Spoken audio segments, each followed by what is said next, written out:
அல்ஹம்துலில்லாஹி ரப்பில் ஆலமீன் வஸ்ஸலாத்து வஸ்ஸலாமு அலா சய்யிதில் முர்சலீன் வ அலா ஆலிஹி வ அஸ்ஹாபிஹி அஜ்மஈன்.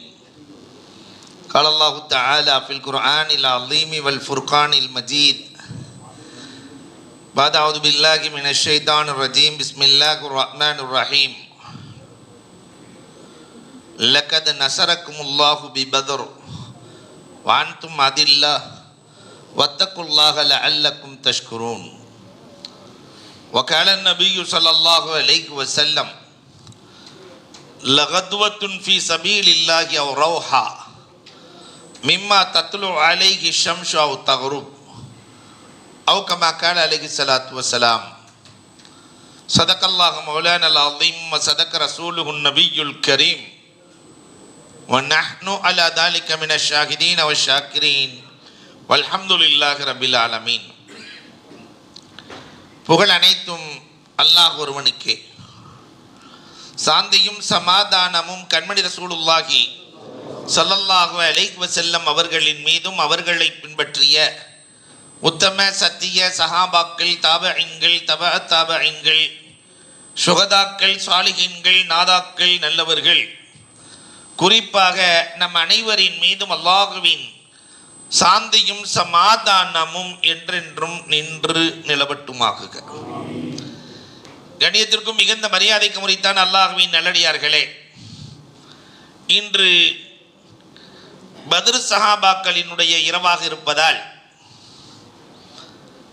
வழமை போல பயான் 11 மணிக்கு முடிந்தாலும் அதற்கு பிறகு யாசீன் ஓதி அவர்களின் பெயர் சொல்லி அவர்களின் பெயரை சொல்ல சொல்ல நாம் ரலியல்லாஹு அன்ஹு என்று சொல்லி அதற்கு பிறகு துஆவும் இருக்கிறது. அனைத்திலும் கலந்து அல்லாஹ்வினுடைய அருளை பெற்றுக்கொள்ள வேண்டும் என்று கூறி என்னுடைய உரைக்குள் நுழைய நான் ஆசைப்படுகிறேன். பெருமானார் ஸல்லல்லாஹு அலைஹி வஸல்லம் அன்னவர்களினுடைய வரலாற்று தொடரை பார்த்து கொண்டே வருகிறோம். பெருமானார் ஸல்லல்லாஹு அலைஹி வஸல்லம் மதீனாவிற்கு வருகிறார்கள். மக்காவிலே கடுமையான கஷ்டம், மதீனாவிற்கு வந்தார்கள். இங்காவது நிம்மதியாக இருக்கலாம் என்றால் மதீனாவில் இருக்கக்கூடிய 81 முஹாஜிர்கள், மக்காவிலிருந்து சென்றவர்கள், ரசூலோடு சேர்ந்து மொத்தம் எத்தனை பேர், அவர்களை வாழவிடக்கூடாது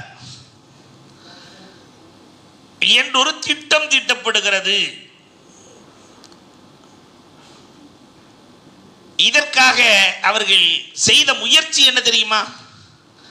மக்காவாசிகள் எப்பொழுதுமே பயணம் செய்வார்கள், வியாபாரம் செய்வார்கள், வியாபாரத்தில் வருகிற லாபங்களை பிரிப்பார்கள்.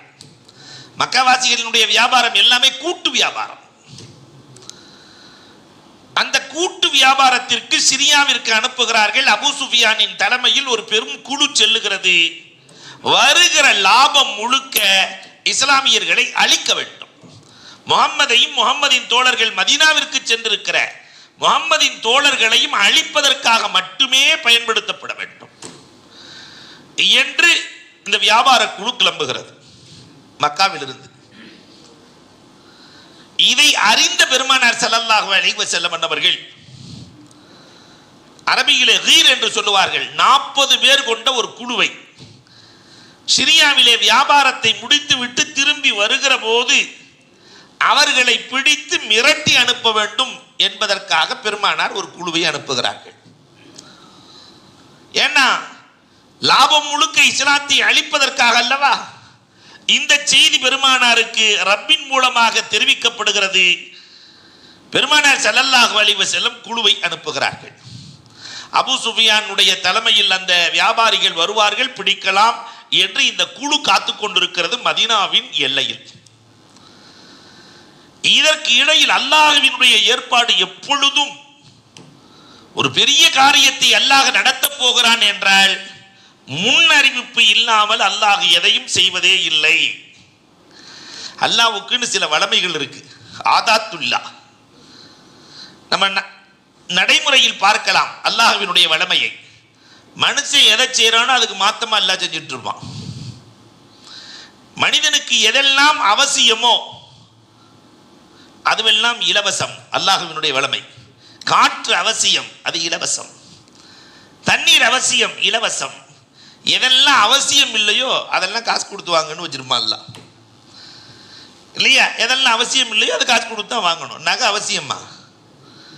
ஆனால் 10,000 ரூபா கொடுத்தாலும் நாங்கள் வாங்கித்தான் தீருவோம் என்று அவசியம் இல்லாததை வாங்குவான். அல்லாஹ்வினுடைய வளமை அதிசயமானது. நாம் அழுகி போகிற பொருட்களை பாதுகாக்க எதை பயன்படுத்துகிறோம்? அழியாத ஃப்ரிட்ஜை பயன்படுத்துகிறோம். ஃப்ரிட்ஜ் அழிஞ்சு போகாது. கத்திரிக்காய் வைப்போம், தக்காளியை வைப்போம், சுரக்காய் வைப்போம். அழிந்து போகிற பொருளை அழியாத பொருளில் வைத்து பாதுகாப்போம். ஆனால் அல்லாஹ்வினுடைய வளமை நேர்மாற்றம். அழிந்து போகிற உடலுக்குள்ளே அழியாத உயிரை வைத்து பாதுகாப்பான். அழிந்து போகிற பாலுக்குள்ளே அழியாத நெய்யை வைத்து பாதுகாப்பான். பால் கெட்டு போயிடும். கொஞ்சம் உரம் ஊற்றினா ஒரு 2-3 நாள் வரும். அதையே வெண்ணெய் ஆக்கினா ஒரு 15 நாள் வரும். அதை நெய்யாக்கிட்டா நீண்ட நாள், வருஷம் முழுக்க வரும். அப்ப அன்புக்குரியவர்களை, அழிந்து போகிற பாலுக்குள்ளே அழியாத நெய்யை வைத்தவன் அல்லாஹ். இது அல்லாஹ்வின் வளமை. இதே மாதிரி அல்லாஹ்வினுடைய வளமை என்ன? குர்ஆன் முழுக்க, ஹதீஸ் முழுக்க நீங்கள் பார்க்கலாம். பெரிய காரியம் ஒன்று நடக்கிறது என்றால் முன் அறிவிப்பு இல்லாமல் அல்லாஹ் செய்வதில்லை. இப்ப என்ன முன்னறிவிப்பு செய்தான்? மக்காவிலே ஆத்திகா கனவு காணுகிறார்கள். மக்காவிலே ஆத்திகாவின் கனவு. யார் அந்த ஆத்திகா? ரசூல் ஸல்லல்லாஹு அலைஹி வஸல்லத்தினுடைய குப்பி. குப்பின்னா என்ன சொல்லுவோம் நம்ம? மாமி. இந்த மாமி கனவு காணுகிறார்கள். 3 நாளில் மக்காவில் இரத்த வெள்ளம் ஓடுவதை போல கனவு காணுகிறார்கள். இரத்த வெள்ளம் ஓடுவதை போல. இந்த கனவை தன்னுடைய சகோதரர் அப்பாஸ் ரலியல்லாஹு இடத்திலே, நான் நேற்று இப்படி ஒரு கனவு கண்டேன், 3 நாளில் மக்காவில் இரத்த வெள்ளம் ஓட போகுது, அதோட முடிச்சிருந்தா பரவாயில்ல, இதை யார்கிட்டையும் சொல்லாதேன்னு வேற சொல்லிட்டாங்க. பொதுவாகவே நம்மள்கிட்ட ஒரு செய்தியை சொல்லி இதை சொல்லாதேன்னு மட்டும் சொல்லிட்டோன்னு வச்சுக்கோங்களேன், ஒரு 10 பேர்த்தையாவது சொன்னா தான் மனசு ராகத்தான் இருக்கும், இல்லையா? ஆத்திகாவும் அப்பாஸ் ரலியல்லாஹு இடத்துல சொல்லாதேன்னு சொன்ன உடனே அப்பாஸ் ரலியல்லாஹு போய் கடை வீதியில் சொல்ல, இந்த செய்தி காட்டு தீயாய் பரவி அபூஜகிலின் காதில் விழுகிறது. வேகமாக வந்தான் அபூஜகில். ஆத்திகா பெண் என்று கூட பார்க்காமல் கன்னத்தில் வேகமாக அறைந்து, இன்னும் 3 நாளில் இரத்த வெள்ளம் ஓடவில்லை என்றால் உன் ரத்தம் ஓடும் என்று எச்சரித்து விட்டு செல்கிறான். இது மக்காவில் நடக்குது. பெருமானார் ஸல்லல்லாஹு அலைஹி வஸல்லம் 40 பேர் கொண்ட குழுவை அனுப்பி வைத்திருக்கிறார்கள். யாரை பிடிப்பதற்காக? அபூ சுஃபியானின் படையை பிடிப்பதற்காக, அந்த வியாபார குழுவை. ஆனால் அபூ சுஃபியான் மிக திறமையான மனிதர். உளவாளிகளை வைத்து விஷயத்தை தெரிந்து கொள்ளுகிறார். முகம்மது பிடித்து விடுவார் என்று தெரிந்து கொண்டு வழியை மாற்றினார். கடல் பகுதியிலே தன்னுடைய வழியை அமைத்து, லம்லம் இப்னு கிஃபாரி என்கிற ஒரு கயவன், பெருமானாரின் மீது ஆக கோபம் கொண்ட லம்லம் இப்னு கிஃபாரி 2 செந்நிற ஒட்டகைகளை பரிசாக கொடுத்து, நாங்கள் செல்வதற்கு முன்னால், மக்காவுக்கு வருவதற்கு முன்னால், நீ மக்காவுக்கு சென்று முஹம்மது நம்முடைய பொருளாதாரத்தை எல்லாம் சூறையாடி விட்டார், பிடுங்கிக் கொண்டார், படையை கிளப்பி வர வேண்டும் என்று அபூ சுஃபியான் லம்லம் இப்னு கிஃபாரி இடத்திலே விரைவு குதிரையை கொடுத்து அனுப்புகிறார். அவரும் கடல் மார்க்கமாக பாதையை மாற்றி செல்கிறார். லம்லம் இப்னு கிஃபாரி வேகமாக செல்லுகிற போதே அவன் கொஞ்சம் எக்ஸ்ட்ரா போட்டு ஆடைகளை எல்லாம் கிழித்து கொண்டு மக்காவுக்குள்ளே வருகிற போதே பதற்றத்தோடு வந்து, நமக்கு நாசம்தான், வயல் நமக்கு நாசம்தான், முகம்மது நம்முடைய பொருளாதாரத்தை எல்லாம் பிடித்து கொண்டார் என்று சொல்ல, அபூஜகில், உத்துபா, ஷைபா, வலீத், அபூ லஹப் போன்ற எல்லா தலைவர்களும் ஒன்று சேர்கிறார்கள். இந்த முகம்மதை இப்படி விட்டால் சரியாகாது, போர் நடத்தியே தீர வேண்டும் என்று மஷ்வரா நடக்கிறது. போருக்கான ஆயுதங்கள், பொருளாதாரம் அத்தனையும் தயார் செய்யப்படுகிறது. மக்காவிலே எல்லாம் நடக்கிறது. போருக்கான எல்லா பொருட்களும் தயாராகிறது. 1000 பேர்கள் தயாராகிறார்கள். எதிரிகளிலிருந்து 1000 பேர்கள் தயாராகிறார்கள். ஆனாலும் பொதுவாகவே அன்னையிலிருந்து இன்னைக்கு வரைக்கும் இஸ்லாமியர்கள் அல்லாதவர்களுக்கு ஒரு பழக்கம் இருக்கிறது. ஏதாவது ஒரு செய்யறதா இருந்துச்சுன்னு சொன்னா முதல்ல ஏதாவது ஒரு குறி பார்ப்பாங்க. அந்த அரபுகள்கிட்ட ஒரு பழக்கம் இருந்துச்சு, அம்பு எறிவார்கள். லா நாம், ஒரு பக்கம் லாண்ட் எழுதியிருப்பாங்க, இன்னொரு பக்கம் நாம்னு எழுதியிருப்பாங்க. நாம்னா போலான்னு அர்த்தம், லான்னா போகக்கூடாதுன்னு அர்த்தம், லான்னா இல்லை போகக்கூடாதுன்னு அர்த்தம். அம்பு எறிந்து பார்ப்பார்கள். அது என்ன விழுகிறதோ போகலாம் என்றால் புறப்படுவார்கள், இல்லை என்றால் புறப்பட மாட்டார்கள். 5 தலைவர்கள் கையிலே 5 அம்பை வைத்துக் கொண்டு எரிகிறார்கள். எல்லாத்துக்கும் போகாதன்னு தான் வருது. 5 பேர்த்துக்குமே போகாத செத்துருவ வானா போகாதன்னு வருது. ஆனாலும் விதி யாரை விட்டது? அபூஜஹல் சொன்னான், என்னதான் நடந்தாலும் போயே தீர வேண்டும், முகம்மதை அழித்தே தீர வேண்டும், நானா முகம்மதா என்று ஒரு கை பார்க்க வேண்டும் என்று அபூஜஹல் சொல்லுகிறான். இதற்கு இடையிலே உமையாவுக்கு ஒரு வகை பயம். ஏன் தெரியுமா? சமீபத்தில் தான் பெருமானார் ஸல்லல்லாஹு அலைஹி வஸல்லம் உமையாவின் விஷயத்தை சொல்லி இருக்கிறார்கள். அப்துர் ரஹ்மான் இப்னு அவுஃப் ரலியல்லாஹு தஆலா புகாரியினுடைய 2ஆம் பாகத்தில் ஆரம்பமாக வருகிற ஹதீஸே இந்த ஹதீஸ் தான். அப்துர் ரஹ்மான் இப்னு அவுஃப் மதீனாவில் இருக்கிறார்கள், உமையா மக்காவில் இருக்கிறான். ஆனால் 2 பேரும் நண்பர்கள். இவர் முஸ்லிம், இவர் முஸ்லிம் இல்லை, ஆனாலும் நண்பர்கள். எப்பொழுது மதீனாவுக்கு வந்தாலும் அப்துர் ரஹ்மான் இப்னு அவுஃப் ரலியல்லாஹுவின் வீட்டிலே உமையா தங்குவார். எப்பொழுது மக்காவுக்கு அப்துர் ரஹ்மான் போனாலும் உமையாவின் வீட்டிலே தங்குவார்கள்.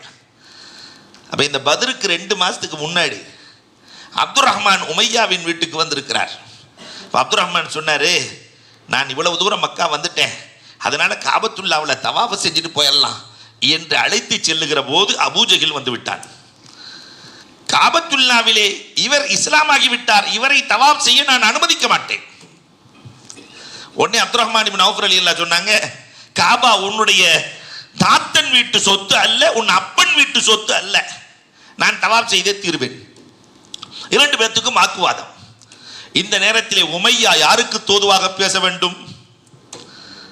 தன் தலைவன் அபூஜஹலுக்கு தோதுவாகத்தான் பேசுகிறார். என் தலைவனை எதிர்த்து பேசுகிறாய் அப்துர் ரஹ்மான். அப்பதான் அப்துர் ரஹ்மான் சொன்னாரு, பெருமானார் ஸல்லல்லாஹு அலைஹி வஸல்லம் ஒரு சில தினங்களுக்கு முன்னால் சொன்னார்கள், உமையாவின் மரணம் மிக விரைவில் இருக்கிறது என்று சொன்னார்கள். உமையா நீ செத்துருவேன்னு சொன்னாங்க. பெருமானார் ஸல்லல்லாஹு அலைஹி வஸல்லம் வேகமாக பேசிய உமையாவின் குரல் குறைகிறது. நான் இறந்து விடுவேன் என்று முகமது சொன்னாரா? ஆம், ஒரு போர் நடக்கும், அந்த போரில் உமையா இறப்பான், எந்த இடம் என்று கூட பெருமானார் சொல்லிவிட்டார்கள். உமையாவுக்கு நேர மனைவிட்ட போனான். மனைவியாவது உலகத்திலேயே ஆறுதல் சொல்ல வேண்டியவள் மனைவி தானே. மனைவிட்ட போய், முகம்மது நான் சீக்கிரம் இறந்து விடுவேன் என்று சொல்லி இருக்கிறாராம். அப்துர் ரஹ்மான் சொன்னார். மனைவி சொன்னார்களாம், முகம்மது சொன்னால் கண்டிப்பாக நடந்தே தீரும். முகம்மது சொன்னால் நான் விதவையாக போகிறேனா, கொஞ்சம் ஜாக்கிரதையாகவே நடந்து கொள். இதுவரை முகம்மது சொன்னது ஒன்று கூட பொய்யானதில்லை. இந்த நேரத்தில் தான் அபூஜஹல் போருக்கு வான்னு கூப்பிடுறான். இப்போ மௌத்த வான்னு கூப்பிடுற மாதிரி ஆட்டை கசாப்படை கூட்டு மாதிரி உமையா சொல்லுகிறான் அபூஜஹலிடத்திலே, வேண்டாம் போக வேண்டாம், முகம்மது வேறு சொல்லி இருக்கிறார். அபூஜஹல் சொன்னான், உன்னை போன்ற தலைவர்களே இப்படி புறமுதுக காட்டினால் சமூகம் என்ன நடக்கும்? சமூகம் நம்மை எப்படி மதிக்கும்? அப்பதான் உமையா விரைவாக செல்லக்கூடிய வாகனத்தை வாங்கினார். குதிரை என்னாலும் குதிரை பயங்கரமான குதிரை, சிறுநீர் கழிப்பதாக இருந்தாலும் அந்த குதிரையில் இருந்து கொண்டுதான் கழிப்பார். உமையா விரைவு வாகனம். போருக்கான எல்லா ஆயுத்தமும் தயாராகிறது. பத்ருக்கு கிளம்பலாம் என்று இருக்கிற போது அபூ சுஃபியானின் படை வந்து விட்டது. அபூ சுஃபியான் சொன்னாரு, நம்ம பாதுகாப்பா வந்துட்டோம், நம்ம பொருள் எதுவும் சேதமாகல, பத்திரமா வந்துட்டோம், போக வேண்டாம். அபூஜஹல் என்றைக்குமே மரணம் ஒருவரை ரொம்ப வேகமாக இழுத்து கொண்டு போகும்.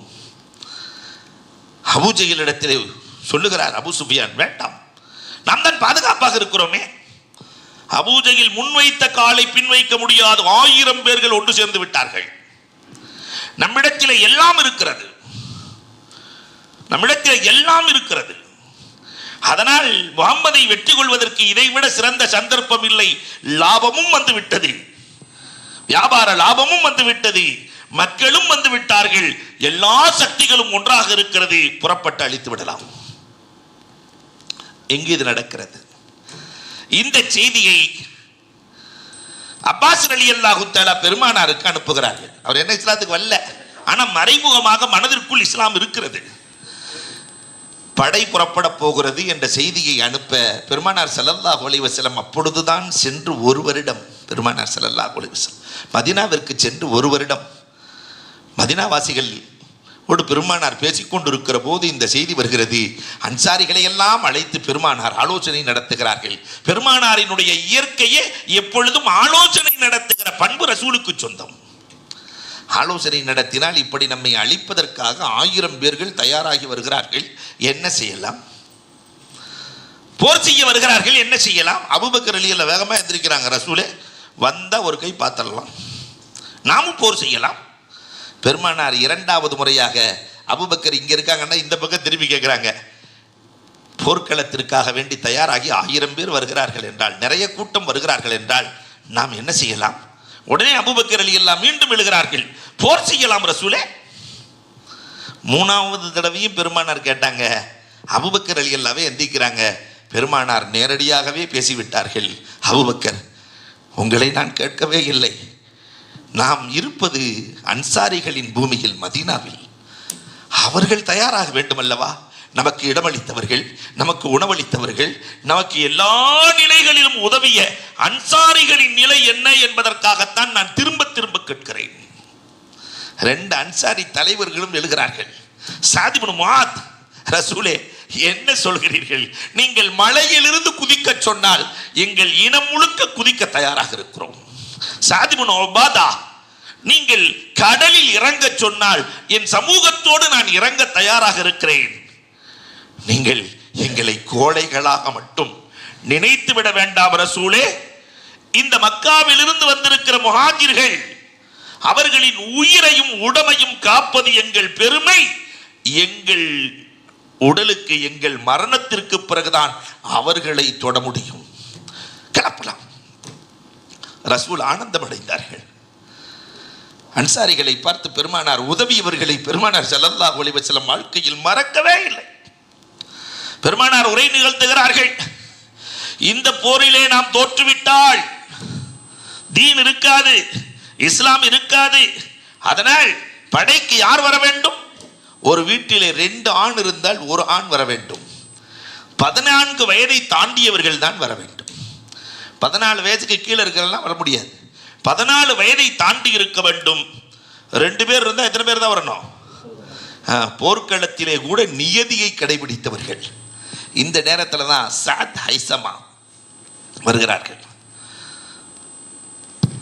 அல்லாஹு அக்பர். சாத் ரலியல்லாஹு மகன், ஹைசமா தகப்பன். ரசூல்லாட்ட 2 பேருமே வர்றாங்க. ரசூலே, ஹைசமா சொல்றாரு, நான் வர்றேன்டா மகன், நானும் வர்றேங்கிறார். ரசூலே, நானும் வருகிறேன் ரசூலே. இல்லை, 2 பேர்த்துல ஒருத்தர் தான் வேணும். பெருமானார் சொன்ன உடனே தகப்பனார் மகனை பார்த்து சொல்றாரு, தம்பி, நான் வாழ்ந்து முடிச்சவன், நீ வாழ போற ஆளு, போருக்கு நான் போறேன், நீ வீட்டை பார்த்துக்கொள் என்று தகப்பன் மகனுக்கு அறிவுரை சொல்ல, மகன் சாத் ரலியல்லாஹு சொன்னார்களாம், பாப்பா, இது சுக பிரச்சனை அல்ல, சொர்க்க பிரச்சனை. இது சுக பிரச்சனை அல்ல, நமக்குள்ளே பேசிக்கொள்வதற்கு. நீங்கள் வயதானவர்கள் போய் என்ன செய்ய போகிறீர்கள்? வெற்றியா தோல்வியா, மார்க்கமா மார்க்கமின்மையா என்ற நிலையில் இருக்கிற போது நான் தான் செல்லுவேன். பெருமானார் ஸல்லல்லாஹு அலைஹி வஸல்லம் சீட்டு போடுங்கன்னாங்க. சீட்டு போட்டா சாத் ரலியல்லாஹுவின் பெயர் வருகிறது, மகனின் பெயர் வருகிறது. ஹைசமா ரலியல்லாஹு கண்கலங்கி வீட்டுக்கு சென்றார்களாம். என்னால் போருக்கு போக முடியவில்லையே என்ற கவலை. பெருமானார் போருக்கு ஆள் சேர்த்து கொண்டிருக்கிறார்கள். அல்லாஹு அக்பர். உம்மே கஃப்ரா, வீரமங்கை. இப்படி ஒரு தாயை அரபுகளின் வரலாற்றிலேயே பார்க்க முடியாது. 9 வயசு 11 வயசு பசங்க 2 பேர்த்த தூக்கிட்டு வர்றாங்க, கூட்டு வர்றாங்க. உம்மே கஃப்ரா, ரசூலே போருக்கு 14 வயதை சார்ந்தவர்கள் தான் வர வேண்டும் என்று சொன்னீர்கள், ஆனால் இந்த 2 பேர்த்துக்கு சண்டை வைங்க, 14 வயசு பையனை விட நல்லா போடுவாங்க, நீங்கள் சண்டை வச்சு பாருங்க. போர்க்களத்தில் உங்களுக்கு அரணாய், உங்களுக்கு கேடயமாய் என் பிள்ளைகள் இருக்க வேண்டும் என்று நான் ஆசைப்படுகிறேன். சண்டை வச்சு பாருங்க. பெருமானார் அந்த தாயின் மனதை காயப்படுத்தக்கூடாது என்று சரி 2 பேரும் சண்டை போடுங்க பார்க்கலாம். 9 வயசு பையன் 11 வயசு அண்ணன்ட்ட போய் காதில் சொன்னான்னா, அண்ணா இன்னைக்கு ஒரு நாள் மட்டும் நீங்கள் தோத்துருங்க, காலம் முழுக்க நீங்கள் சொல்வதை கேட்கிறேன், ஒரே ஒரு நாள் தோற்று விடுங்கள். அண்ணனும் சரின்னு சொல்லிட்டு தம்பிட்ட அடி வாங்குற மாதிரி வாங்கி தம்பி நெஞ்சுக்கு மேலே ஏறி உட்காருகிறார். அண்ணன் கீழே படுத்திருக்கிற. பெருமானார் ஸல்லல்லாஹு அலைஹி வஸல்லம் தம்பிக்கு அனுமதி கொடுத்துட்டு அண்ணனுக்கு கொடுக்காம இருக்க முடியுமா? சரி 2 பேரும் போருக்கு கிளம்புங்கள் என்று தன்னுடைய உரைவாள் துல்ஃபிகாரை எடுத்து கையிலே கொடுக்கிறார்கள். செல்லுங்கள், நீங்களும் போருக்கு தயாராகலாம். இன்னொரு பெண்மணி வருகிறார்கள், 8 மாத குழந்தை. அல்லாஹ் அக்பர். அன்சாரி பெண்மணிகள், அன்சாரிகளினுடைய தியாகத்தை வார்த்தைகளால் நாம் வடித்து விடவே முடியாது. ரசூலை எங்க வீட்டில் ஆம்பளைன்னு யாருமே இல்லை. இந்த பையன் 8 மாச குழந்தை, உங்களை நோக்கி வருகிற அம்பை தடுக்கும் கேடயமாக வேண்டுமானால் என் பிள்ளையை ஆக்கிக் கொள்ளுங்கள், கேடயமாக. அல்லாஹ் அக்பர். பெருமானார் இதற்கெல்லாம் அனுமதி கிடையாது என்று சொல்லிவிட்டு 3 பேர்கள் ஒரு ஒட்டகம், மொத்தமே ரசூலுல்லாஹ்ட்ட இருக்கிறது 70 ஒட்டகங்கள், ஒரு சில குதிரைகள், 313 பேர்கள் புறப்படுகிறார்கள். மதீனாவிலிருந்து இவங்க புறப்படுறாங்க. மக்காவிலிருந்து அவர்கள் பத்ர் என்ற இடத்திற்கு வந்து சேர்ந்து விட்டார்கள். பொமன் நபிகள் கோமான் ஸல்லல்லாஹு அலைஹி வஸல்லம் பத்ருக்கு போய் கொண்டிருக்கிறார்கள். அந்த இடத்துல தான் பெருமானார் எத்தனை பேர் வந்திருக்காங்கிறத ஸ்ட்ராங்கா தெரியணுமா இல்லையா? பெருமானார் அலி ரலியல்லாஹு தஆலாவை உளவுக்கு அனுப்புகிறார்கள். அலி ரலியல்லாஹு போய் விசாரிக்கிறாங்க. அவங்களுக்கு ஒன்றும் தெரியல, பெரிய அறிவாளி. ரசூலை எத்தனை பேர் வந்திருக்காங்கன்னு கணிக்கவே முடியல. புழுதிகள் நிறைய கிளம்பி கொண்டு இருக்கிறது, நிறைய வந்திருப்பாங்க போல தெரியுது. இப்போ பெருமானார் ஒரு கிராமவாசியை அழைத்தார்கள். இவா அந்த பகுதியில் இருந்து தானே வர்ற? ஆமாம். ஒரு நாளைக்கு எத்தனை ஒட்டகம் இருக்கிறாங்க? நீ அங்கே சாப்பிட்டுட்டு தானே வர்ற? அந்த கிராமவாசி சொன்னார், ஆமாம் பசியாக நான் சாப்பிட்டுட்டு தான் வர்றேன், அந்த கூட்டத்தில் தான் நான் சாப்பிட்டேன். எத்தனை பேர் அங்கே இருக்கிறார்கள் என்று பெருமானார் கேட்கல. எத்தனை ஒட்டகைகள் அறுத்தார்கள்? ஒரு நேரம் 9 ஒட்டகம் இருக்கிறாங்க, ஒரு நேரம் 10 ஒட்டகம் இருக்கிறாங்க. பெருமானார் 900 1000 என்று முடிவு செய்து விட்டார்கள். ஒரு ஒட்டகத்தில் 100 பேர் சாப்பிடலாம். அப்ப 900 1000 பேர்கள் வருகிறார்கள் என்று முடிவு செய்து கொண்டு பெருமானார் ஒரு இடத்தை நோக்கி இந்த இடத்தில் தங்கலாம் என்று சொல்ல, ஹப்பாப் இப்னுல் முன்திர் ரலியல்லாஹு தஆலா, ரசூலே இந்த இடத்திலே தங்குவது உங்கள் அபிப்பிராயமா அல்லது உத்தரவா? அல்லாஹ்வின் உத்தரவா? ரசூலுல்லாஹ் சொன்னாங்க, இது உத்தரவெல்லாம் இல்லை, என் அபிப்பிராயம் தான். அப்படியானால் இந்த இடம் வேண்டாம் ரசூலே. 23 24 வயசு இளைஞன் சொல்வதை பெருமானார் கேட்டார்கள். நான் நபி, நான் சொல்றதைத்தான் கேட்கணும் சொல்லல ரசூல். போர்க்களத்திலே கூட அந்த இளைஞர்களை மதித்த விதம், இந்த இடம் ஏதுவான இடம் அல்ல, மழை பொழிந்தால் இது செகதியாகிவிடும், தங்குவதற்கு தோதுமான இடம் அல்ல, வேறு இடத்தை மாற்றுங்கள். பொமன் நபிகள் கோமான் ஸல்லல்லாஹு அலைஹி வஸல்லம் அன்னவர்கள் வேறு இடத்தை மாற்றி அங்கே தங்குகிறார்கள். எதிரிகளும் தங்கி இருக்கிறார்கள். அல்லாஹு அக்பர். 2 பேர்களுக்கும் இடையிலே 1 மைல் தூரம் இருக்கிறது. இப்ப இந்த எதிரிகளின் பலம் என்ன, இவர்களின் பலம் என்ன? எதிரிகளிடத்தில் என்ன இருந்தது? இன்றைக்கு உலகம் நினைக்கிற எல்லாம் இருந்தது. வலிமை எதிரிகளிடத்தில் இருக்கிறது, வலிமை இருக்கிறது. ஏன்னா 1000 பேர், பணம் இருக்கிறது, சம்பாதிச்ச பணம் எல்லாம் எங்கேதான் வந்திருக்கிறது? அழிப்பதற்காகவே வந்திருக்கிறது. பதவி இருக்கிறது, எல்லா தலைவர்களும் வந்திருக்கிறார்கள். ஞானமும் இருக்கிறது. வலிமை, பணம், பதவி, ஞானம். எந்த இடத்துல தங்கினா எப்படி அடிக்கலாம், எல்லா திட்டம், எல்லா நாளும் இருக்கிறது. ஆனால் குர்ஆன் சொல்லுகிறது, இந்த நாளை வைத்து உலகத்தில் ஜெயித்தவர் எவனும் இல்லை என்று சொல்கிறது. வலிமையால் ஜெயிக்க முடியும் என்றிருந்தால் ஹூத் அலைஹிஸ்ஸலாத்தினுடைய சமூகம் ஜெயித்திருக்க வேண்டும். குர்ஆன் பேசுகிறது, அல்லதி லம் யுக்லக் மிஸ்லுஹா ஃபில் பிலாத். ஹூத் அலைஹிஸ்ஸலாத்தை போன்று அந்த சமூகத்தை போன்று ஒரு சமூகத்தை அல்லாஹ் படைக்கவே இல்லை. ஆது சமூகம். உயரம் எவ்வளவு தெரியுமா? 360 அடி உயரம். நம்மால் 6 அடியை இந்த பாடுபடுத்துறான் இல்லையா? அதுலேயும் உயரம் குறைய குறைய கொடுமை கூடுது. ஏன்னா ஹார்ட்டுக்கும் மூளைக்கும் இல்லை தூரம் பக்கமாயிடுறதுனால நம்மால் உயரம் குறைய குறைய ரொம்ப வேகமாக இருக்கிறார். ஆனால் அவன் 360 அடி உயரம். பாறைகளை பந்தாக உதைத்து விளையாடுவார்களாம். பந்து அவங்களுக்கு பாறைகள். 1000 வயது வாழ்ந்தவர்கள். 300 வயசுல தான் கல்யாணம் பண்ணலாமா வேணாமான்னு பேசிக்குவாங்களாம். 300 வயசுல நம்மால் ஒரு 5-6 தலைமுறை மூத்தா போயிடும். 300 வயசுல பையனுக்கு கல்யாணம் பண்ணலாமா வேணாமா எங்க பொண்ணு இருக்குன்னு பேசுவானுங்களாம்.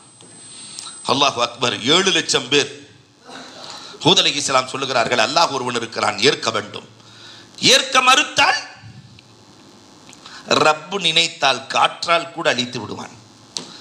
சிரிக்கிறாங்க. 7 லட்சம் பேர். காற்றாலா? காற்று எங்களை அழிக்குமா? 3 பக்கம் மழை, ஒரு பக்கம் திறந்த வெளி. இது நான் சொல்ற செய்தி அல்ல, எல்லாம் குர்ஆன். 3 பக்கம் மழை, ஒரு பக்கம் திறந்த வெளி. நாங்க 7 லட்சம் பேர் நின்றால் நாங்களே மழையை போன்று மாறிவிடுவோம். எந்த காற்று எங்களை அழிக்கும்? அல்ல குர்ஆன்ல சொல்றா, சபஅ லயாலின் வ ஸமானியத அய்யாம் ரீஹன் சர்சரன் ஆத்தியா. 7 இரவு 8 பகல் அடித்த காற்றில் பனைமரம் சுழல்வதை போன்று சுழண்டு விழுந்து இறந்து போனார்கள். வலிமையால் 360 அடி உயரம் கொண்டவர்கள் வலிமையால் எதையும் சாதிக்க முடியவில்லை. முடியாது, குர்ஆன் சொல்கிறது. சரி, கல்வியால் இந்த உம்மத்திற்கு முன்னால் கல்வி படைத்த சமூகம் எது? சமூது கூட்டத்தார்கள் தான். பெரிய அறிவாளிகள். சமூது கூட்டத்தினுடைய நபிக்கு பெயர் சாலிஹ் அலைஹிஸ்ஸலாம். சாலிஹ் அலைஹிஸ்ஸலாமும் ஏகத்துவத்தை சொல்லும் போது அல்லாஹ் ஒருவன் என்று சொல்லுகிற போது அந்த அறிவாளிகள் சாலிஹ் அலைஹிஸ்ஸலாத்தை பார்த்து நையாண்டி பண்ணினார்கள்.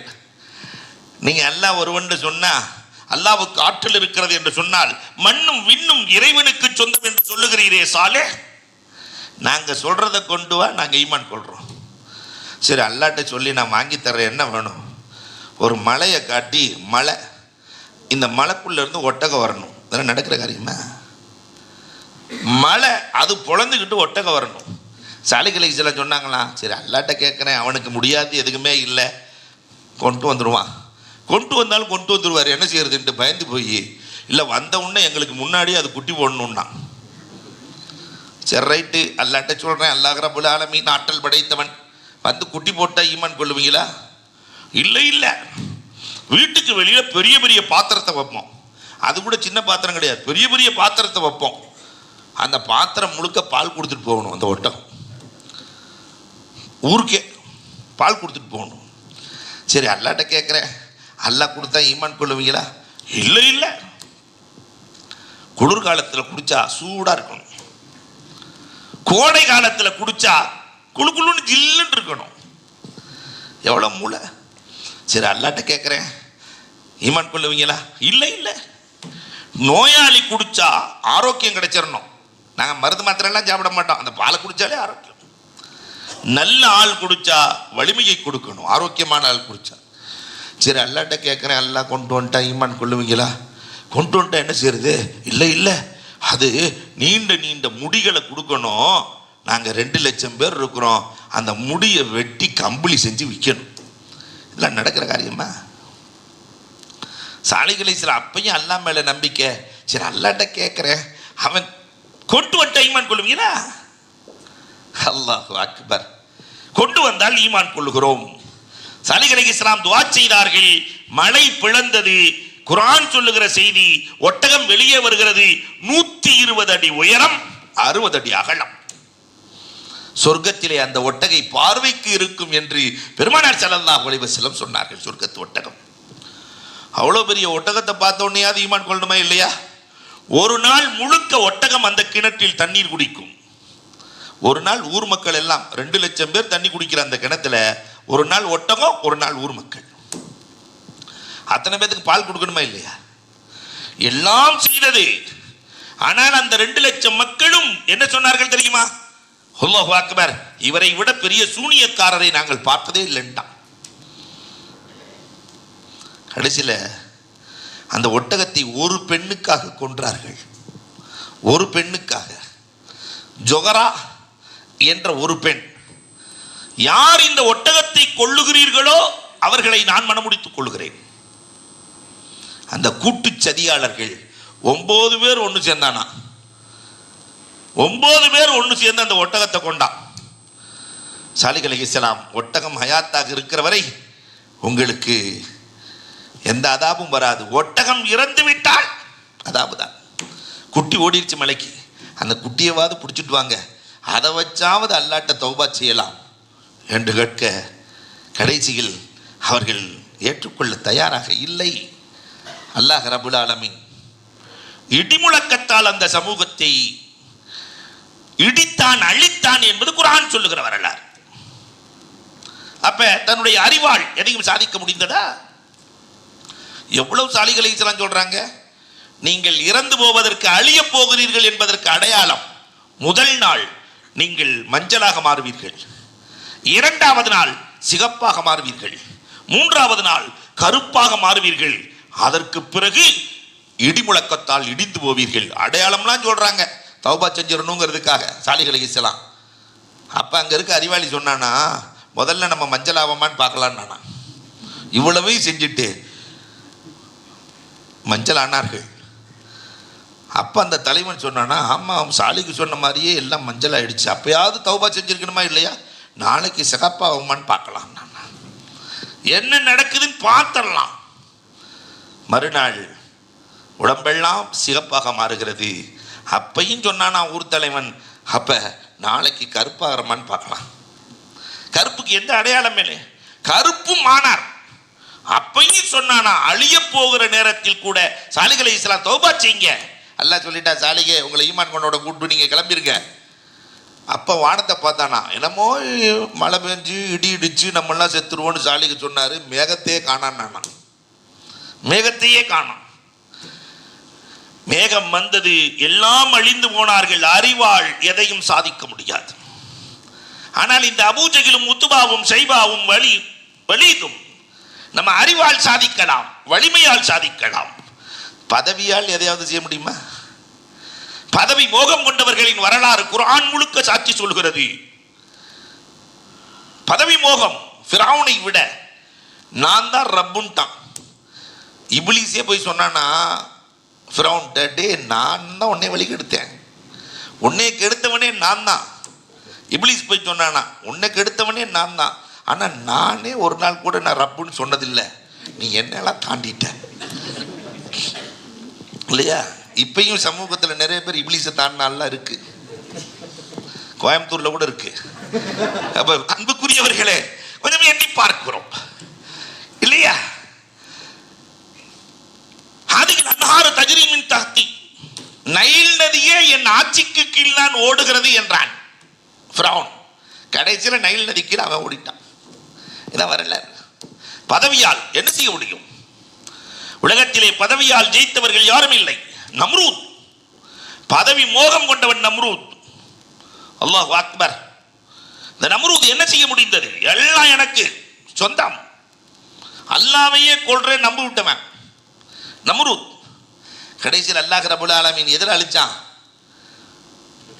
கொசுப்படையை அனுப்புனான். அன்னைக்கு வந்த படை இன்னைக்கு வரைக்கும் போகல. அல்லாஹ் அழித்தான். பதவி மோகம் கொண்டவர்களை அல்லாஹ் ரப்புல் ஆலமீன் அழித்த வரலாறுகள் குர்ஆனில் ஒன்று. பதவி இருக்குங்கிற அந்த பெருமேல் அபூஜகில் வந்திருக்கிறான். பணம், காரூனுக்கு இல்லாத பணமா? சாவியை மட்டும் 70 ஒட்டகைகள் சுமக்குமாம். கசானா சாவிய கடைசியில பூமிக்கடியிலே போனான் என்பது வரலாறு. ஷத்தாத் உலகத்திலேயே 350 ஆண்டுகள் ஹூத் அலைஹிஸ்ஸலாம் காலத்தில் வாழ்ந்ததுனால 1000 ஆண்டுகள் வாழக்கூடியவன். 350 ஆண்டுகள் சொர்க்கம் கட்டினான். ஹூத் அலைஹிஸ்ஸலாத்துல கேட்டானா, அல்லாஹ் ஈமான் கொண்டா அல்லாஹ் என்ன தருவான்? சொர்க்கத்தை தருவான். நானே சொர்க்கம் கட்டுறேன். சொர்க்கத்தை கட்டினான். முதலில் உலக அழகிகளை உருவாக்கி உலாவரச் செய்தான். எல்லாம் செஞ்சவர் யார் தான்? ஷத்தாத். அந்த கோட்டைக்குள் அவனால் நுழையவே முடியவில்லையே. அவன் மான் வேட்டையிலே கெட்டிக்காரன். திறப்பு விழா அன்றைக்கு கோட்டையை திறக்க செல்லுகிற போது ஒரு மான் ஓடுகிறது. அது வேற யாரும் இல்லை, இஸ்ராயேல். மான் ஓடுச்சு, மானை துரத்துகிறான். கடைசியில் பார்த்தா குதிரையை பிடித்து நிறுத்துகிறார் இஸ்ராயேல். விட்டுட்டு ஓடுறான். ஒரு கால் குதிரையில் ஒரு கால் கோட்டையில் உயிர் போனதே. அவனுடைய பணத்தால் எதையும் செய்ய முடிந்ததா? இந்த 4 சக்தியும் இவர்களிடத்தில் இருக்கிறது. குஃபார்களிடத்தில் இருந்தது. பணம் இருந்தது, வலிமை இருந்தது, பதவி இருந்தது, ஞானம் இருந்தது. ஆனா இங்கே என்ன தெரியுமா இருந்துச்சு? அல்லாஹ் ரப்பல் ஆலமீன் குர்ஆனிலே சொல்லுகிறான். 2 வசனத்தை அல்லாஹ் சொல்லுவான். இங்கே என்ன இருந்தது தெரியுமா? ஈமான் இருந்தது. பெருமானார் ஸல்லல்லாஹு அலைஹி வஸல்லம் ஈமான் இருந்தது. நமக்கு நிறைய பேருக்கு ஈமானுடைய வலிமை யாருக்குமே தெரியறதில்லை. இந்த பிள்ளைகளுக்கு ஈமானை பற்றி சொல்லித்தர்றதும் இல்லை. நம்ம ரொம்ப நாளைக்கு முன்னாடி திருச்சியில் ஒரு இடத்துல இந்த எழுத்து பரீட்சை வைக்கலான்னு சொல்லிட்டு எழுத வச்சோம்.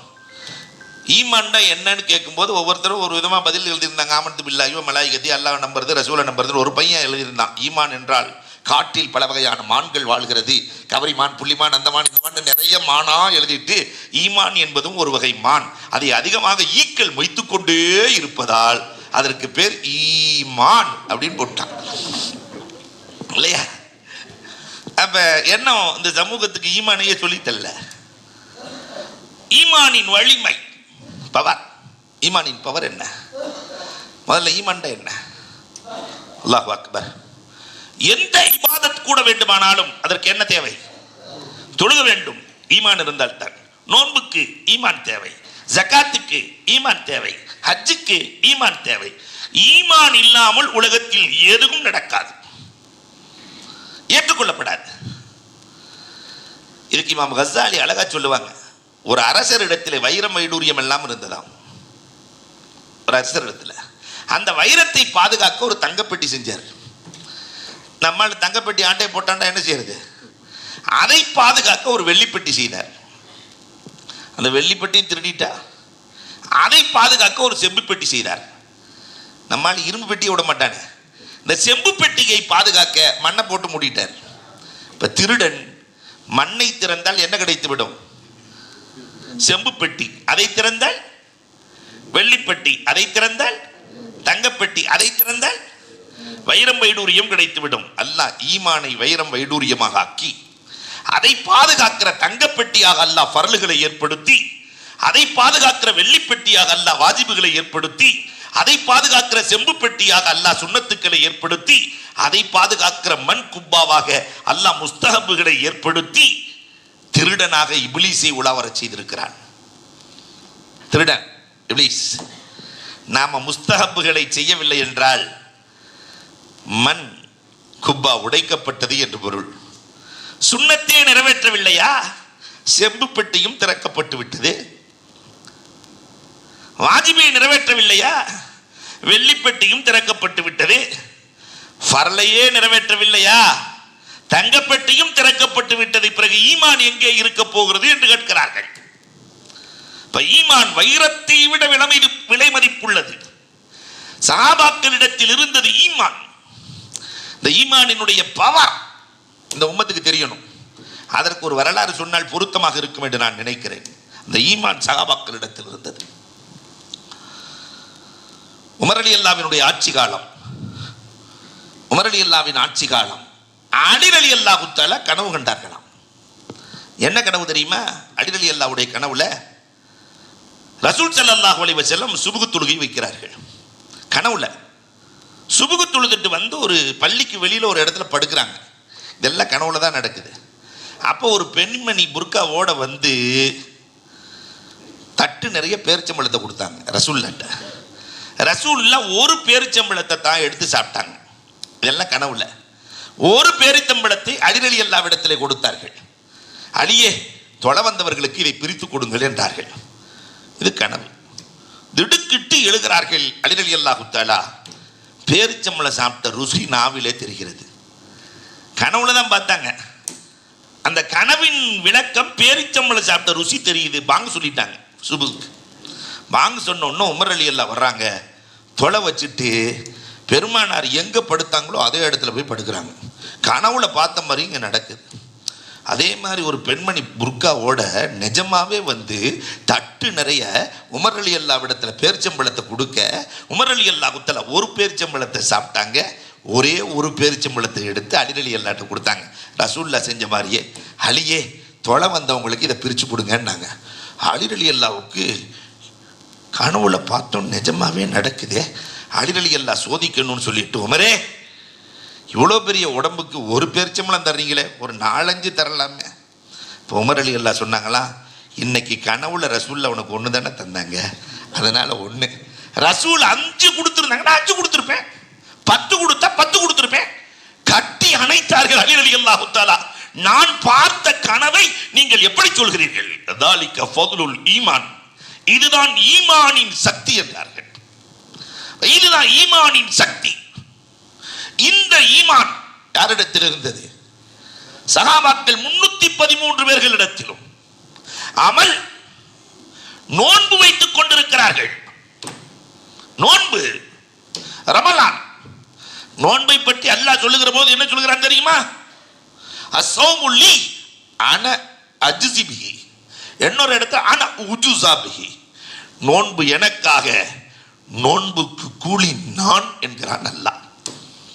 அப்போ ஒவ்வொருத்தரும் ஜேப்பில் அல்லாஹ் வச்சிருக்கிறாங்க. நோன்புக்கு கூலி நான். ஈமான் இருந்தது, அமல் இருந்தது.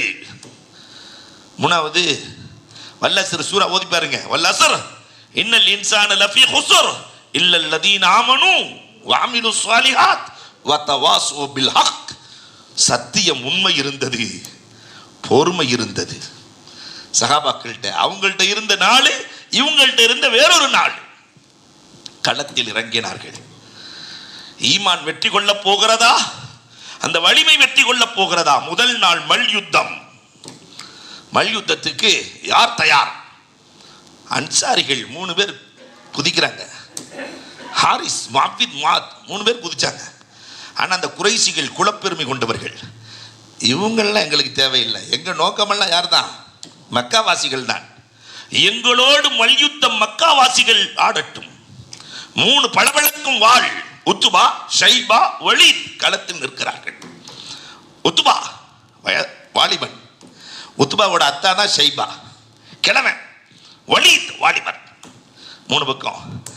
எதிரணியில் குறைஷிகள் தான் வர வேண்டும், மக்காவாசிகள் தான் வர வேண்டும் என்று சொல்ல களத்தில் குதித்தார்கள். முதலில் அலி ரலியல்லாஹு தஆலா, அசதுல்லா, ஹம்சா ரலியல்லாஹு தஆலா, உபைதா. இங்கே 2 இளைஞர்கள், ஒரு வயசானவர் ஹம்சா. ஆனால் 3 பேர்த்திட்டையும் 3 வாள் இல்லை, 2 வாள் தான் இருக்கு. மல்யுத்தம் தயாராகிறது. அலி ரலியல்லாஹு தஆலா உத்பாவின் தலையை எடுக்கிறார்கள், ஹம்சா ஷைபாவின் தலையை எடுக்கிறார்கள். உபைதாவிடத்திலே எதுவுமே இல்லை. அதனால் வலீத் வேகமாக தன் வாளால் தன் உபைதா ரலியல்லாஹுவின் காலை வெட்டி விடுகிறான். உபைதா ரலியல்லாஹு தோளில் தூக்கிட்டு அலி ரலியல்லாஹு தஆலா வேகமாக பாய்ந்தார்கள். வலீதின் தலையை எடுத்தார்கள். இப்போ உபைதா ரசூல் ஸல்லல்லாஹு அலைஹி வஸல்லத்தினுடைய மடியிலே படுக்க வைக்கப்படுகிறார்கள். பெருமானார் கேட்குறாங்க, உபைதா உனக்கு சுகம் வேண்டுமா, சொர்க்கம் வேண்டுமா? ரசூல்லாட்ட எனக்கு 2மே வேணும்டா கிடைச்சிருக்கோம். ஆனால் உபைதா ரலியல்லாஹு சொன்னாங்களா, எனக்கு சுகம் வேண்டாம் ரசூலே, ஷஹீத் என்ற சொர்க்கத்திலே ஷஹீத் என்ற மர்தபா எனக்கு வேண்டும். பெருமானார் ஸல்லல்லாஹு அலைஹி வஸல்லம் துஆ செய்கிறார்கள். மல்யுத்தத்தில் முதலில் வெற்றி. அபூஜஹில் விளையாடுகிறான், கன்னி பெண்களை அழைக்கிறான், கவிதை படிக்கிற பெண்களை அழைக்கிறான். அவர்களை கெடுக்க வேண்டும், கவிதையால் இந்த இளைஞர்களை உற்சாகப்படுத்த வேண்டும். குறைஷி இளைஞர்களை, நாளை நடக்கிற போர்க்களத்தில் வெற்றி நமக்கே என்று கவி படிக்கிற பெண்கள் எல்லாம் அழைக்கப்பட்டு கவி படிக்கப்படுகிறது, உற்சாகத்தை ஊட்டப்படுகிறது. இங்கே கவி நடக்கிறது. ஆனால் பெருமானார் ஸல்லல்லாஹு அலைஹி வஸல்லம் அந்த 313 பேர்களோடு தங்குகிற போது அன்று இரவு வெறும் அழுகை மட்டும்தான் நடந்தது. இங்கு கவி படித்துக் கொண்டிருக்கிறார்கள், அங்கு பெருமானார் அழுது கொண்டிருக்கிறார்கள். அந்த பெருமானாரை பாதுகாக்கிற பொறுப்பை அபூபக்கர் ரலியல்லாஹு மட்டும்தான். பெருமானார் இருக்கிற கூடாரத்துக்குள்ள அபூபக்கர் ரலியல்லாஹு, ரசூலுல்லாஹ் சஜிதாவிலே விழுந்து அழுது கொண்டே இருக்கிறார்கள். அபூபக்கர் ரலியல்லாஹு கேட்டாங்க, ஏன் ரசூலை இப்படி அழுகிறீங்க? குகைக்குள்ள 2 பேர் இருக்கும்போது நீங்க என்ன சொன்னீங்களா? தஹசன் இன்னல்லாஹமானா, நம்மோட அல்லாஹ் இருக்கிறான்னு சொன்னீங்களே, 313 பேர்கள் உங்களுக்காக இருக்கிறோம், நீங்களே நடுகிறீர்கள். அப்பதான் பெருமானார் சொன்னாங்க, இந்த போரிலே நாம் தோற்றுவிட்டால், இந்த போரிலே நாம் தோற்றுவிட்டால் பூமியில் அல்லாஹ் என்று சொல்லுகிற ஒருவர் கூட இருக்க மாட்டார். அழுதார்கள், அழுதார்கள், அழுதார்கள். அல்லாஹ்விடத்திலிருந்து செய்தியை எதிர்பார்த்து அழுதார்கள். அல்லாஹு அக்பர். ஜிப்ராயில் அலைஹிஸ்ஸலாம் வந்தாங்க, சொன்னாங்களாம், ஜிப்ராயில் அலைஹிஸ்ஸலாத்தினுடைய ஆற்றல் எவ்வளவு தெரியுமா? ஷதீதுல் குவா, 600 ரெக்கைகள். 2 ரெக்கையை விரிச்சாலே அந்த ஊர்காலி துவம்சம் பண்ணிடுவாங்க. 600 ரெக்கைகள். அல்லாஹு அக்பர். ஜிப்ராயில் வந்து சொன்னாரா, அல்லாஹ் சொல்லிட்டான் 1000 மலக்குகளை, அவங்க 1000 பேர் இருக்கிறாங்க, அதுக்கு நிகராக 1000 மலக்குகளை போர்க்களத்தில் இறக்குவதாக அல்லாஹ் சொல்லிட்டான். பெருமானாருக்கு மீண்டும் ஆறுதல் இல்லை. ஆனால் பெருமானார் நோக்கமே வேற, ஆறுதல் இல்லை. ஒன்னே அல்லாஹ் ரப்புல் ஆலமீன், பெருமானார் கவலைப்பட்டால் ஆறுதலாக அல்லாஹ் களம் இறங்குவானே சொன்னான்.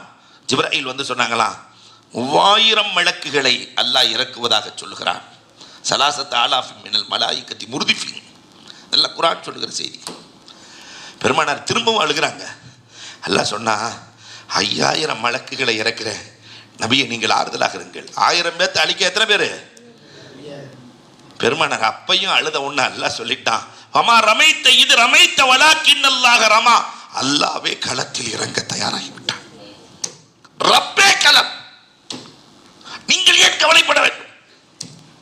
அல்லாஹு அக்பர். இப்பதான் பெருமானார் எழுகிறார்கள், சய்யுஹஸமுல் ஜம் வயுஅல்லூன துபுர், போர்க்களத்தில் வெற்றியை அல்லாஹ் தீர்மானித்து விட்டார். போற வழியெல்லாம் சொன்னார்கள் பெருமானார், இங்கே அபூஜஹில் சாவான், இங்கே உமையா, இங்கே உத்பா, இங்கே வலீத், இங்கே எல்லாத்தையும் பெருமானார் காட்டினாங்க. அப்பதான் உமையா எங்க இறப்பான்னு சொன்ன இடத்துல பிலால் ரலியல்லாஹு உட்கார்ந்துட்டாங்க. ஏன்னா பிலால் ரலியல்லாஹு தஆலாவுக்கு தொல்லை கொடுத்தவன் அவன், நம்ம தான் காலி பண்ணணும். அல்லாஹு அக்பர். போர்க்களம் நடக்கிறது, அங்கேயும் பெருமானார் நீதத்தோடு இருந்தார்கள். வரலாறு பேசுகிறது, போர்க்களத்திலும் நீதம். சவாத் ரலியல்லாஹு தஆலா ரசூலுல்லாஹ் அந்த படையை சரி பண்ணும் போது கொஞ்சம் முன்னாடி வந்துட்டாங்க. லேசா ஒரு குத்து குத்தி வயிற்றுல லேசா குத்தி பின்னாடி நில்லுங்க, ரசூலே வயிறு வலிக்கிறதே ரசூலே. பெருமானார் உடனே தன்னுடைய ஆடையை தூக்கி என்னைய குத்திக்க. சவாத் கீழே குனிஞ்சு ரசூலுல்லாஹ்வுடைய வயிற்றிலே முத்தமிட்டு, உங்கள் வயிற்றை முத்தமிடுவதற்காகத்தான் இதை செய்தேன் ரசூலே. பெருமானார், உன்னுடைய உடம்பை நரக நெருப்பு தீண்டாது.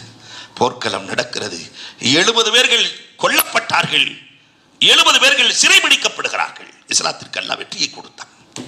அல்லாஹு அக்பர். இந்த சிறைவாசிகளை எல்லாம் தூக்கி பெருமானார் ஸல்லல்லாஹு அலைஹி வஸல்லம் என்ன செய்யலாம்னு ஆலோசனை கேட்குறாங்க சிறைவாசிகளை. உமர் ரலியல்லாஹு சொன்னாங்க, எல்லாரும் நம்ம சொந்தக்காரன் தான், அதனால எல்லாத்தையும் கொன்றலாம். உமர் வர்றாருன்னு தெரிஞ்சு ஒருத்தன் கூட வரல அவங்க சொந்தத்தில், ஏன்னா தேடி தேடி வெட்டுவார். ஒரு ஆள் வரல, சச்சா மகன் ஒரு ஆள் வந்தார், தேடி உமர் ரலியல்லாஹு வேலையை முடிச்சுட்டாங்க.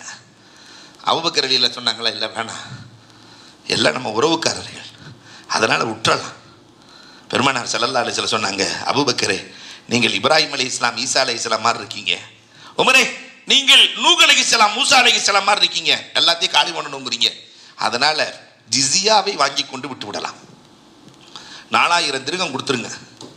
காசு இல்லாத ஆளு தனக்கு என்ன கல்வி தெரியுமோ அதை சொல்லிக் கொடுக்க வேண்டும். 10 பேருக்கு காசு இல்லாத ஆள் எல்லாரும் கொடுத்துட்டு போறாங்க. ஹம்சா ரலியல்லாஹு, அலி அப்பாஸ் ரலியல்லாஹு தஆலா மட்டும் என்கிட்ட காசே இல்லைன்ட்டாங்க ரசூலுல்லாஹ்ட்ட, என்கிட்ட காசே இல்லை. அப்போ பெருமானார் சொன்னாங்க, நீ ஒளிச்சு வச்சுட்டு வந்ததை சொல்லட்டுமா? உன் மனைவி உம்முல் ஃபல்ட்ட கொடுத்து எங்க ஒளித்தா என்று சொல்லட்டுமா? அல்லாஹு அக்பர். ஹம்சா ரலியல்லாஹு அங்கேயே அஷ்ஹது அல்லா இலாஹ இல்லல்லாஹ், ஒரு நபியை தவிர வேறு யாரும் இதை சொல்ல முடியாது ஈமான் கொண்டார்கள். பணம் வாங்கவில்லை, விட்டு விட்டார்கள். பெரிய தொல்லை கொடுத்த அப்துல் உஸ்ஸா சிறையில் இருக்கிறார்.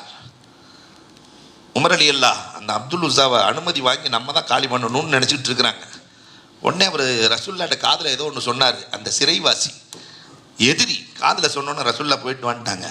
உமர் ரலியல்லாஹு வெளியே வந்தோடனே ரசூல்லா காதில் என்னதான் சொன்ன அப்படின்னு கேட்க, எனக்கு 4 பொம்பளை பிள்ளை இருக்குன்னே ரசூல்லா போயிட்டு வந்துட்டாங்க, 4 பெண் பிள்ளை இருக்கிறது என்று மட்டும் தான் சொன்னேன், இந்த 4000 வேண்டாம் சென்று வா. பெண்களின் மீது எவ்வளவு பாசம்! அல்லாஹ் அக்பர். பெருமானாருக்கு வெற்றி கிடைக்கிறது. அந்த 70 கொல்லப்பட்டவர்களையும் கலீபே பத்ர் என்ற பத்ர் கிணற்றிலே தூக்கி எறிந்து விட்டு அல்லாஹ் வாக்களித்ததை பார்த்தீர்களா? பெருமானார் பேசுறாங்க. உமர் ரலியல்லாஹு இந்த செத்த ஆளுங்க கேட்பாங்களா ரசூலே, உன்னை விட நல்லா கேட்பாங்கன்ட்டாங்க. அல்லாஹ் அக்பர். அல்லாஹ் ரப்பல் ஆலமீன் வெற்றியை கொடுக்கிறான். பெருமானார் ஸல்லல்லாஹு அலைஹி வஸல்லம் பத்ரிலே கலந்து கொண்டவர்களை பார்த்து சொன்னார்கள். என்ன சொன்னார்கள் தெரியுமா? இனிமேல் நீங்கள் செய்கிற எல்லா பாவங்களையும் அல்லாஹ் முன்பே மன்னித்து விட்டான். அதை விட பெருமானார் சொன்னார்கள், பத்ரிலே கலந்து கொண்ட மலக்குகள் மற்ற மலக்குகளை விட சிறந்தவர்களாக மாறிவிட்டார்கள். யார் பத்ரில் இறங்கினாங்களோ அவங்க சிறந்தவர்கள். அந்த பத்ரிலே வெற்றி கொண்ட தினத்தில் தான் நாம் இருக்கிறோம். நாம் இன்னைக்கு நிறைய பத்ரை காண வேண்டி இருக்கிறது. வறுமையோடு போராட வேண்டி இருக்கிறது, அவநம்பிக்கையோடு போராட வேண்டி இருக்கிறது, பயத்தோடு போராட வேண்டி இருக்கிறது, சோம்பேறித்தனத்தோடு போராட வேண்டி இருக்கிறது, செல்வ செருக்கோடு போராட வேண்டி இருக்கிறது, ஊடகங்களோடு போராட வேண்டி இருக்கிறது, அந்நிய கலாச்சாரங்களோடு போராட வேண்டி இருக்கிறது, தவறான கொள்கைகளோடு போராட வேண்டி இருக்கிறது. ஏராளமான பதிர்களத்தை இந்த சமூகம் இதையெல்லாம் தாண்டி அரசியல் வெறியாட்டம் கொண்டவர்களோடு போராட வேண்டி இருக்கிறது. அல்லாஹ் ரப்பல் ஆலமீன் எல்லா போர்களிலும் அல்லாஹ் நமக்கு வெற்றியை தந்தருள்வானாக. வாஹிரு தஅவானா அல்ஹம்துலில்லாஹி ரப்பில் ஆலமீன். அன்புக்குரியவர்களே, நம்ம மறந்தாலும் ஆப்ஸா மறக்க மாட்டார். இன்றைக்கு துவா, இந்த கல் அடைப்பு இருக்கா இல்லையா, சிறுநீரக பிரச்சனைகள், கல் அடைப்புக்கு ஒரு 3 முறை ஓதி உமிழ்நீரை தொட்டு தடவினால் எந்த இடத்துல வலி இருக்கோ அந்த கல்லடைப்பு சரியாகிவிடும். அல்லாஹும்ம அஃபிர் ஹௌபனா வ ஹதாயானா அன்த ரப்பு தய்யிபீன் அன்சில் அலைனா ஷிஃபாஅன் மின் இன்திக் வ ரஹ்மத்தன் மின் இன்திக் அலா ஹாதல் வஜ். இந்த துவா, அல்லாஹும்ம அஃபிர் ஹௌபனா வ ஹதாயானா அன்த ரப்பு தய்யிபீன் இன்சில் அலைனா ஷிஃபாஅன் மின் இன்திக் வ ரஹ்மத்தன் மின் இன்திக் அலா ஹாதல் வஜ். ஓதி உமிழ் நீரை தொட்டு தடவுனா அந்த வேதனைகளை அல்லாஹ் ரப்பல் ஆலமீன் நீக்குவான். அல்ஹம்துலில்லாஹ்.